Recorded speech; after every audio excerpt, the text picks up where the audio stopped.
নেতাকর্মীদের নিয়েই বাংলাদেশে ফিরছেন স্বৈরাচার হাসিনা, দাবি ভারতীয় গণমাধ্যমের। অতি গোপনীয় অভিযোগ নিয়ে দুদকে হাসানাত সার্জিস। কারাগার থেকে বের হতেই সাবেক এমপিকে বেধড়ক পিটুনি দিল জনতা। কাঠগড়ায় দাঁড়িয়ে পাগলের মতো চিৎকার চেঁচামেচি করলেন হাজী সেলিম।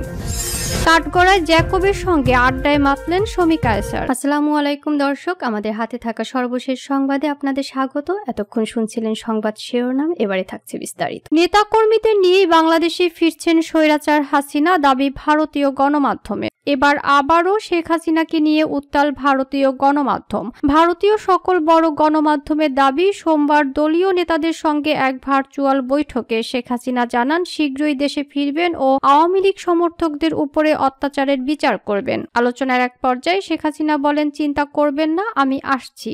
সোমবার প্রায় ঘণ্টাখানেক দলীয় নেতাকর্মীদের সঙ্গে ভার্চুয়াল বৈঠক করেন। সেই বৈঠক সোশ্যাল মিডিয়ায় প্রচারও করা হয়। সেখানে আওয়ামী লীগ কর্মী সমর্থকদের উদ্দেশ্যে হাসিনা বলেন, অস্ত্রশস্ত্র নিয়ে আওয়ামী লীগের কর্মী, পুলিশ, আনসারের উপরে হামলা করা হলো। মুক্তিযোদ্ধা, সাংবাদিক, সংস্কৃতি কর্মীরাও বাদ যাননি। একটা বিভৎস পরিস্থিতির সৃষ্টি হলো। আমার একটা বিশ্বাস আছে যে আল্লাহ বাঁচিয়ে রেখেছে, এই জন্যই যে এই যে অন্যায় যারা করেছে তাদের বেছে বেছে শাস্তি দেওয়া হবে। বাংলাদেশে সন্ত্রাসীদের কোনো ঠাঁই হবে না, তাদের বিতাড়িত করে শান্তি ফিরিয়ে আনা হবে, বলেন শেখ হাসিনা।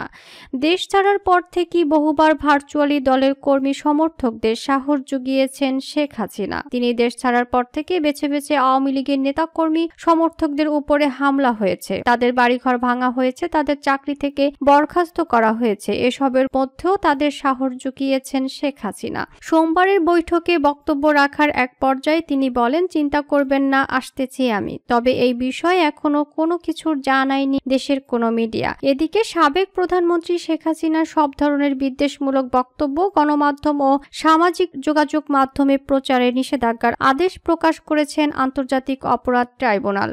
ট্রাইব্যুনালের চেয়ারম্যান বিচারপতি মোহাম্মদ গোলাম মর্তুজা মজুমদারের নেতৃত্বে 2 বিচারপতির স্বাক্ষরের পর এ আদেশ প্রকাশ করা হয়।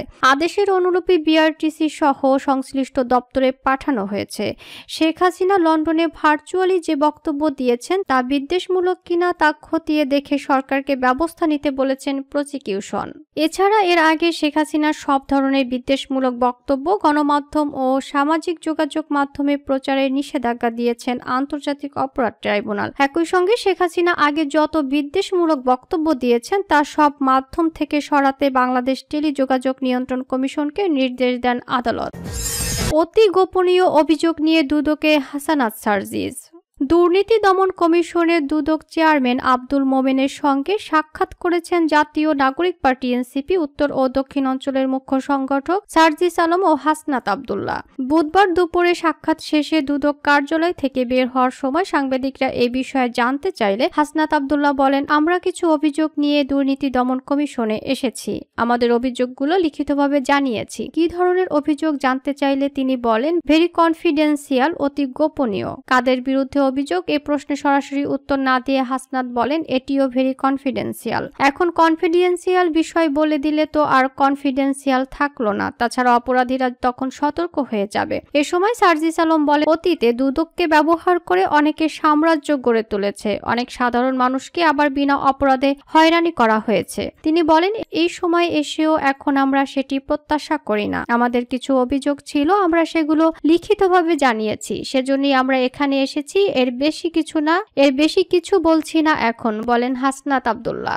সম্প্রতি সার্জিস ও হাসনাত সেনাপ্রধানের সঙ্গে সাক্ষাৎ করেন। রিফাইন্ড আওয়ামী লীগ গঠন ও সেনাপ্রধানের সঙ্গে বৈঠক নিয়ে সামাজিক যোগাযোগ মাধ্যমে বিতর্কে জড়িয়েছেন তারা। সাক্ষাতের পরও হাসনাত ফেসবুকে একটি পোস্ট দেন। এতে তিনি উল্লেখ করেন, রিফাইন্ড আওয়ামী লীগ নামে নতুন একটি ষড়যন্ত্র নিয়ে আসার পরিকল্পনা চলছে। এই পরিকল্পনা পুরোপুরি ভারতের। আমি সহ আরো 2 জনের কাছে ক্যান্টনমেন্ট থেকে এই পরিকল্পনা উপস্থাপন করা হয় গত 11 মার্চ দুপুর 2:30টায়। হাসনাতের বিস্ফোরক পোস্টের পর ফেসবুকে একটি পোস্ট দেন সার্জিস আলম। তিনি বলেন, সেদিন আমি এবং হাসনাত সেনাপ্রধানের সঙ্গে গিয়ে কথা বলি। সার্জিস উল্লেখ করেন, রিফাইন্ড আওয়ামী লীগের জন্য চাপ দেওয়ার যে বিষয়টি এসেছে সেখানে চাপ দেওয়া হয়েছে এমনটি আমার মনে হয়নি। যেভাবে এই কথাগুলো ফেসবুক স্ট্যাটাসের মাধ্যমে এসেছে, এই প্রক্রিয়াটি আমার সমীচীন মনে হয়নি। সার্জিসের পোস্টের নিচে মন্তব্যের ঘরে এনসিপির জ্যেষ্ঠ যুগ্ম মুখ্য সমন্বয়ক আব্দুল হান্নান মাসুদ লেখেন, এসব কি ভাই, পাবলিকলি বলছি দুজনের একজন মিথ্যা বলছেন, এটা চলতে পারে না। মানুষ এনসিপিকে নিয়ে এখন স্বপ্ন বুনছে, তখন এভাবে এনসিপিকে বিতর্কিত করার কাদের এজেন্ডা?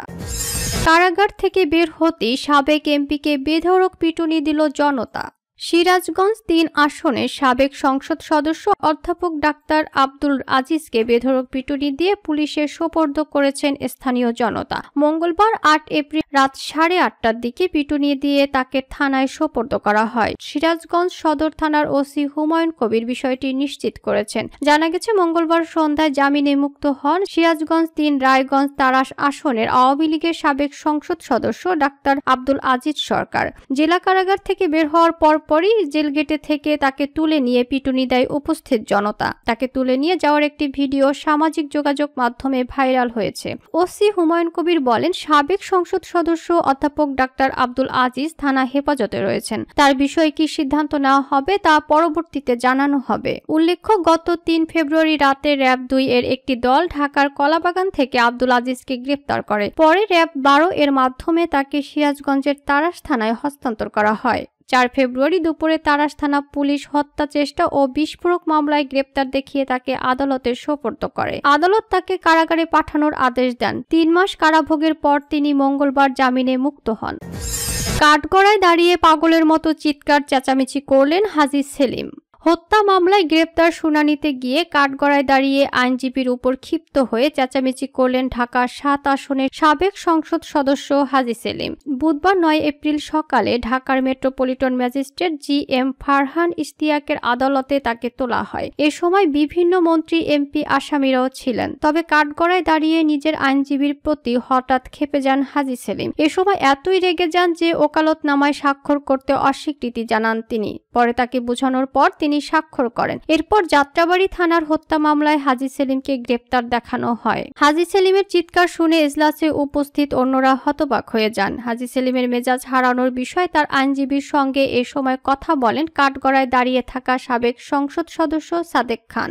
সাদেক খান তখন আইনজীবী প্রাণনাথ রায়কে উদ্দেশ্য করে বলেন, কারাগারের সমস্যায় রয়েছেন হাজী সেলিম। হাজী সেলিমের কথা কারাগারে কেউ বোঝেন না, খাওয়া দাওয়ায় সমস্যা হচ্ছে। এ বিষয়ে হাজী সেলিমের আইনজীবী শ্রী প্রাণনাথ বলেন, আমার মক্কেল কথা বলতে পারেন না, কারাগারে খাবার খেতে পারেন না, কাউকে কোনো কিছু বোঝাতে পারেন না। এই অভিমানে আমার উপর রেগে গিয়েছিলেন। এজন্য তিনি ওকালতনামায় স্বাক্ষর করতে চাচ্ছিলেন না। কিছুক্ষণ বোঝানোর পর তিনি স্বাক্ষর করেন। তাকে বলেছি সিস্টেমের বাইরে তো কিছু করতে পারবো না। তিনি আরো বলেন, আমার মক্কেলকে ১৯ মামলায় গ্রেপ্তার দেখানো হয়েছে, বিভিন্ন মামলায় রিমান্ডে নেওয়া হয়েছে, এখনো ১০ দিনের রিমান্ড পেন্ডিং রয়েছে। মামলা সূত্রে জানা গেছে, বৈষম্য বিরোধী আন্দোলন চলাকালে গত ২১ জুলাই দুপুর ২:৩০টায় যাত্রাবাড়ী থানাধীন ফুটওভার ব্রিজ নিচে ছাত্র জনতার সঙ্গে আন্দোলনে অংশ নেন সাজেদুর রহমান ওমর। পরে বিকেলে আসামিদের আক্রমণের মাথায় গুলিবিদ্ধ হয়ে হাসপাতালে ভর্তি হন। চিকিৎসাধীন অবস্থায় ২৪ আগস্ট মারা যান। এ ঘটনায় গত ৩ জানুয়ারি যাত্রাবাড়ী থানায় মামলা হয়। কাঠগড়ায় জ্যাকবের সঙ্গে আড্ডায় মাতলেন শমী কায়সার। রাজধানী ঢাকার উত্তরা পূর্ব থানার হত্যা মামলায় অভিনেত্রী শমী কায়সারকে গ্রেপ্তার দেখিয়েছেন আদালত। আজ আওয়ামী লীগের সাবেক মন্ত্রী, এমপি, অভিনেত্রী সহ বিভিন্ন নেতাকর্মীকে কারাগার থেকে আদালতে হাজির করা হয়। এ সময় সাবেক এমপি আব্দুল্লাহ আল ইসলাম জ্যাকবের সঙ্গে কাঠগড়ায় জমিয়ে আড্ডা দিতে দেখা যায় শমী কায়সারকে। বুধবার Dhaka metropolitan magistrate G M. Farhan ইশতিয়াকের আদালতে তাদের হাজির করা হয়। মামলার শুনানির পুরোটা সময় জ্যাকব ও শমী কায়সার আড্ডায় গল্পে পার করেন। এদিকে শুনানি শেষে উত্তরার আজমপুরে টঙ্গী সরকারি কলেজের শিক্ষার্থী জুবায়ের হাসান ইউসুফ হত্যা চেষ্টা মামলায় শমী কায়সারকে গ্রেপ্তার দেখানোর আবেদন মঞ্জুর করেছেন আদালত। গত ৫ নভেম্বর রাতে রাজধানীর উত্তরা থেকে শমী কায়সারকে গ্রেপ্তার করে পুলিশ। এরপর থেকে তিনি কারাগারে রয়েছেন। গত ১৪ October Magura chief judicial magistrate আদালতে বিএনপির প্রতিষ্ঠাতা ও সাবেক রাষ্ট্রপতি জিয়াউর রহমানকে নিয়ে বিভিন্ন সময় কটূক্তি করার অভিযোগে অভিনেত্রী শমী কায়সারের নামে ১০০ কোটি টাকার মানহানির মামলা হয়। গত বছরের ৫ আগস্ট ছাত্র বিক্ষোভ ও গণ অভ্যুত্থানের মুখে আওয়ামী লীগ সরকারের পতনের পর ১৪ আগস্ট দেশের ই-কমার্স প্রতিষ্ঠানগুলোর সংগঠন ই-কমার্স অ্যাসোসিয়েশন অব বাংলাদেশের সভাপতির পদ থেকে পদত্যাগ করেন শমী কায়সার। অভিনেত্রী এবং প্রযোজক শমী কায়সার ৯০-এর দশকের নামকরা অভিনেত্রী। 1970 সালে জন্মগ্রহণ করেন শমী। তার বাবার নাম শহীদুল্লাহ কায়সার ও মাতার নাম পান্না কায়সার। তার মা পান্না একজন লেখিকা এবং সাবেক সংসদ সদস্য। সাবেক রাষ্ট্রপতি AQM বদরুদ্দোজা চৌধুরীর স্ত্রী মায়া পান্নার বোন। সেক্ষেত্রে শমী কায়সার এবং রাজনীতিক মাহি বি চৌধুরী খালাতো ভাই বোন।